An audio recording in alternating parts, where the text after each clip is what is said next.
Bonjour et bienvenue sur le quiz de la semaine. Une émission proposée par Radio Prédication, animée par Dominique et Martine. Bonjour à tous, soyez les bienvenus sur le quiz de la semaine, sur Radio Prédication, bien sûr. Voilà, aujourd'hui je vais être tout seul, hein. Apparemment j'ai Martinette qui est partie en vacances et normalement elle devait se connecter sur Google Meet pour l'enregistrement, mais malheureusement elle ne l'a pas fait. Voilà donc, qu'est-ce que c'est pas grave, attendez, on va essayer d'y arriver quand même. Je sais pas si je vais y arriver, mais je vais essayer d'y arriver. C'est la 7e émission sur Marc. Côté musique, je vous ai concocté un petit mélange. On va commencer par Belinda Kay, Ton amour. J'ai reçu ça hier et on va l'écouter. Ensuite, on ira du côté de Bethel Music. On verra ce qu'on va passer. C'est prévu, mais bon, je vous le dis pas. Non, j'ai pas envie. Voilà.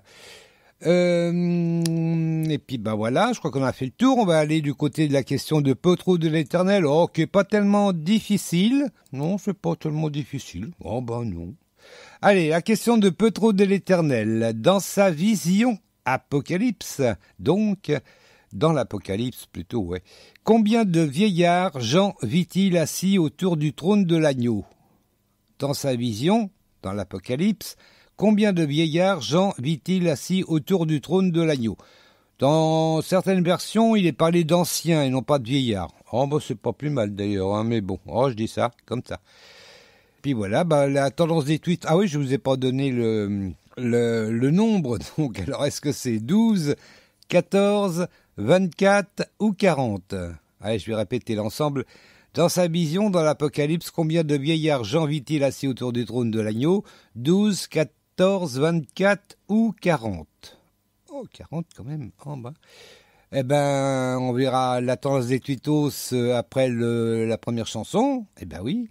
Et puis, là, dans l'immédiat, on va essayer de retrouver donc Marc chapitre 7. Ça va être la première partie. On se retrouve bien sûr juste après. Ne partez pas.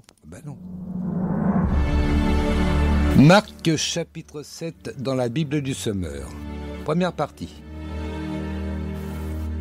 Des pharisiens et des spécialistes de la loi venus de Jérusalem se rassemblèrent autour de Jésus.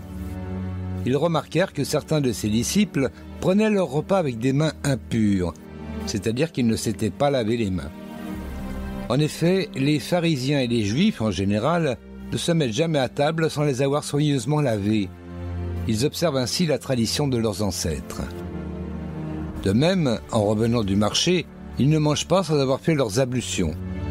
Ils ont reçu beaucoup d'autres traditions qu'ils observent, comme celle de laver rituellement les coupes, les pots et les vases de bronze. Les pharisiens et les spécialistes de la loi demandèrent donc à Jésus « Pourquoi tes disciples ne se conforment-ils pas à la tradition de nos ancêtres? Pourquoi prennent-ils leur repas avec des mains impures ?» « Hypocrite, leur répondit-il.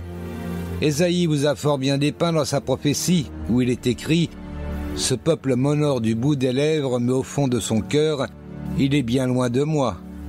Le culte qu'il me rend n'a aucune valeur, car les enseignements qu'il donne ne sont que des règles inventées par les hommes.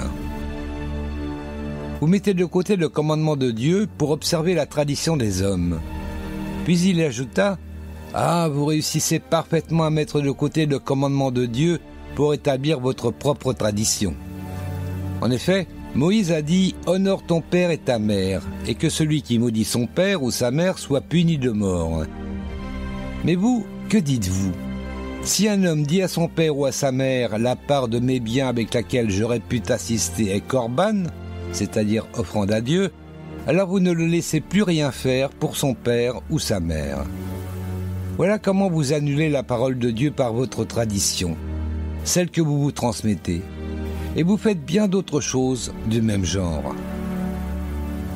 Puis Jésus appela de nouveau la foule et lui dit « Écoutez-moi tous, comprenez-moi bien. Rien de ce qui vient du dehors et qui pénètre dans l'homme ne peut le rendre impur. C'est au contraire ce qui sort de l'homme qui le rend impur. Si quelqu'un a des oreilles pour entendre, qu'il entende. Lorsque Jésus, laissant la foule, fut rentré à la maison, ses disciples lui demandèrent de leur expliquer le sens de cette image. Il leur répondit « Ainsi, vous aussi, vous ne comprenez pas ? Ne saisissez-vous pas ce que je veux dire ? De tout ce qui vient du dehors et pénètre dans l'homme, rien ne peut le rendre impur. Tout cela, en effet, ne va pas dans son cœur, mais dans son ventre, et est évacué par les voies naturelles. » Il déclarait par là même que tous les aliments sont purs. Et il ajouta, « Ce qui sort de l'homme, c'est cela qui le rend impur. Car c'est du dedans, c'est du cœur de l'homme que proviennent les pensées mauvaises, qui mènent à l'immortalité, au vol, au meurtre, à l'adultère, l'envie, la méchanceté, la tromperie, le vice, la jalousie, le blasphème, l'orgueil, et à toutes sortes de comportements insensés. Tout cela sort du dedans et rend l'homme impur. » Voilà, et bon, on va revenir sur tout ça, vous inquiétez pas. On a, j'ai fait quoi, une douzaine de questions, pas plus. Oh ben non, je vérifie, 13 questions. Oh ben ça va aller quand même, bah oui. Et puis c'est les questions que je vais poser à moi-même. Ah ben, attendez, j'ai le droit, hein. Bah oui. Si tout le monde est prêt, j'ai vu que voilà, des auditeurs reviennent, c'est bien, c'est gentil. Bonjour les auditeurs. Et puis surtout soyez bénis. Et j'espère c'est une émission de divertissement, hein, que le quiz de la semaine. Alors j'en dirai pas plus. Allez, la première question. D'où viennent les spécialistes de la loi qui viennent interroger Jésus ? Est-ce qu'ils viennent de Nazareth, de Bethléem ou de Jérusalem? On se met nos petites 10 secondes, hein, comme d'habitude. Hein. Bah oui, voilà, c'est fort. Hein.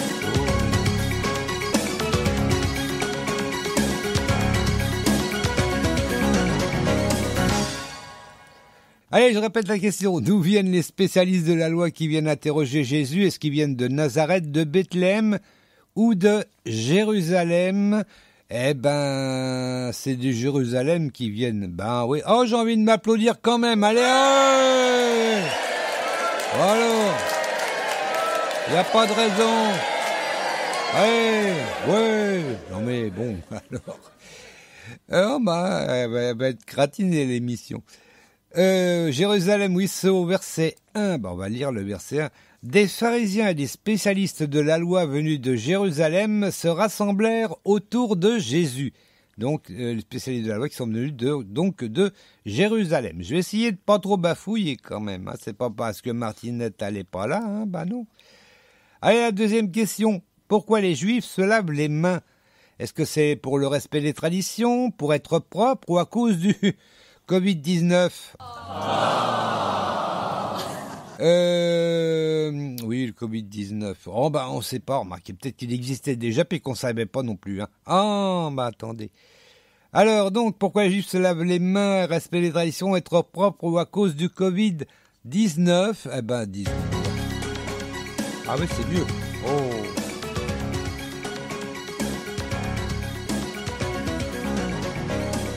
C'est mieux pour nos oreilles à nous. Hein. Oui.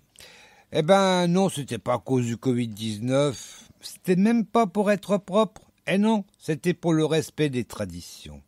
Alors on va lire ça, c'est au verset 3.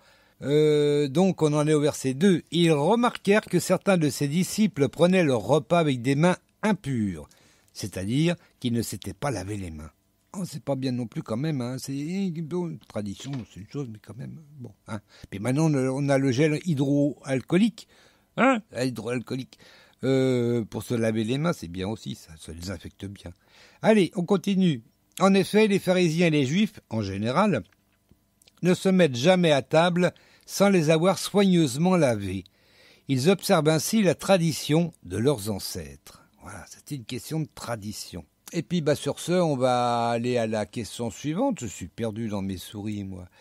C'est la troisième question. Dans quel chapitre d'Ésaïe retrouve-t-on... c'est dur ça. Dans quel chapitre d'Ésaïe retrouve-t-on « Ce peuple m'honore du bout des lèvres » dans quel chapitre d'Ésaïe retrouve-t-on ce peuple meneur du bout des lèvres? Alors, est-ce que c'est dans le chapitre 20, 25 ou 29? 10 secondes.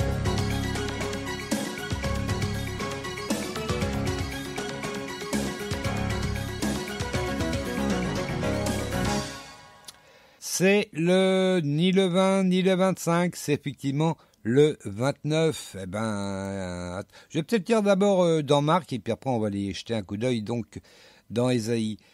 Alors, on en est au 4, je crois. Oui. Martine n'avait plus là pour me dire. Ah, bah alors.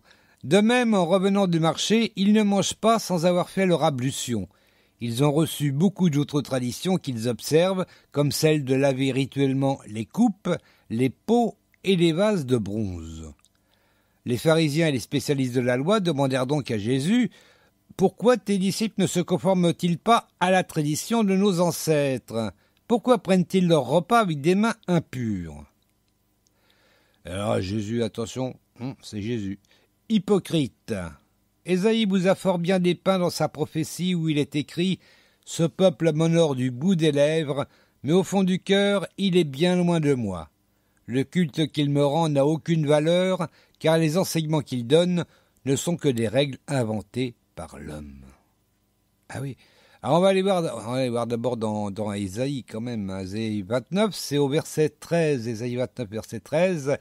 Le Seigneur dit encore, « Ce peuple se tourne vers moi, mais ce n'est qu'en parole. Il me rend hommage, mais c'est du bout des lèvres.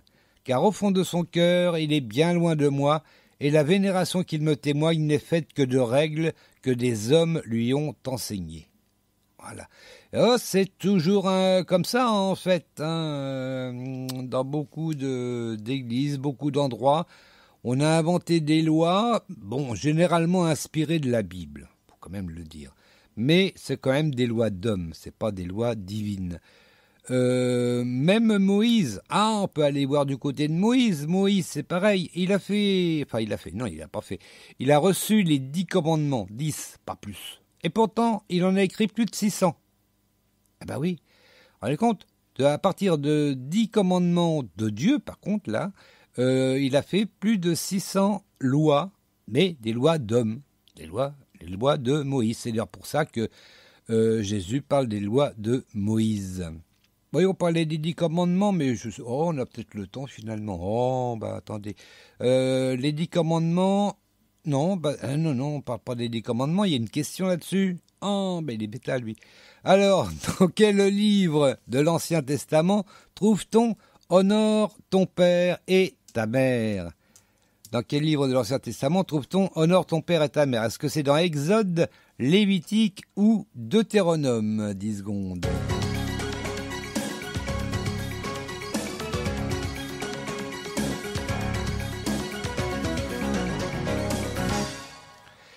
Eh ben, c'est dans Deutéronome.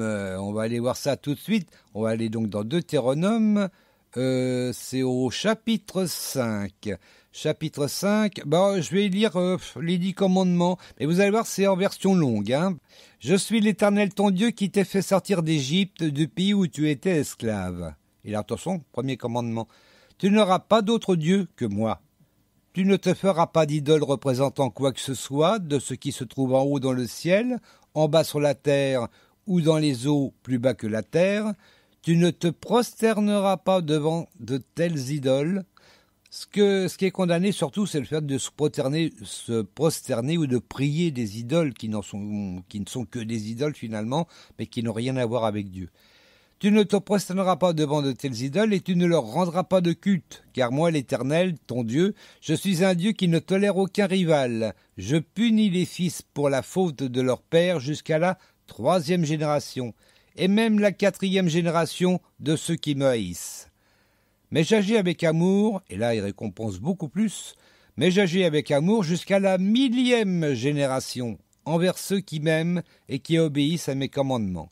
Tu n'utiliseras pas le nom de l'Éternel ton Dieu pour tromper, car l'Éternel ne laisse pas impuni celui qui utilise son nom pour tromper. Et alors là, je dirai rien. Observe le jour du sabbat et fais-en un jour consacré à l'Éternel, comme l'Éternel ton Dieu te l'a commandé. Tu travailleras pendant 6 jours et tu feras tout ce que tu as à faire. Mais le 7e jour est le jour du repos